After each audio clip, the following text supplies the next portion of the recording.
که چېرته د انډیا او د پاکستان ترمنځ د جنګ ونښلي او د افغانستان د اوسني حکومت نه اسلامي اماراتو نه غوښتنه وکړي چې بلین ډالر درکو خو موږ ته په افغانستان کې 4 هوایي میدانونه د پاکستان په خلاف باندې راکړه چې پاکستان وولو د پاکستان مدرسې وولو جماعتونه وولو مکتبونه وولو شفاخانې وولو چې مهربانه پاکستان تباه او برباد کړو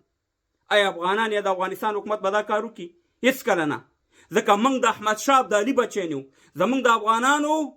غیرت او پښتو ننګ هم ټولې دنیا ته معلوم دی موږ په یو میلمه باندې څه مهربانه سر ورکړو مګر پاکستان بېغیرته ریاست دا کار په 2001 کې کړی چې امریکایانو 48 ملکونو ته اډې ورکړې او زموږ ملک او زموږ هر څه یې پرې تباه او برباد کړه زموږ ماشومان یې مهربانه ووژل او تباه او برباد یې کړه او دا کار یې په روسانو په وخت کې کړی زموږ په سر باندې ډالر واغسته او د خواجه اصف خبرې واورئ چې هغه وایي چې موږ خپله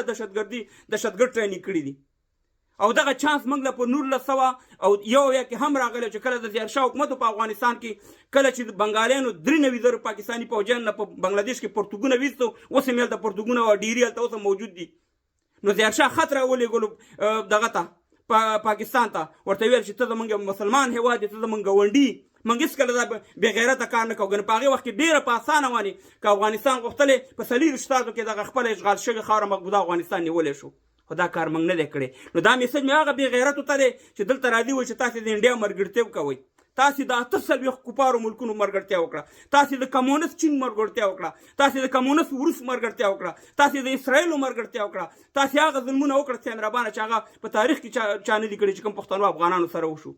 نن شهید افریدی تللی دی هلته چې مهربانه مې کې راغستی دی خپل ناموس یې وګټه خپل خاوره دې وګټه چې مهربانه څه په باجوړ کې څه روان دي په وزیرستان کې څه روان دي نو موږ همیشه د غیرت کار کړی زموږ دشمني او دوستیم چې د مخامخ ده د بې غیرتوب کار هم نه دی کړی کوم چې پاکستان ریاست د دلال ریاست زما افغانستان سره کړی او افغانانو سره یې کړی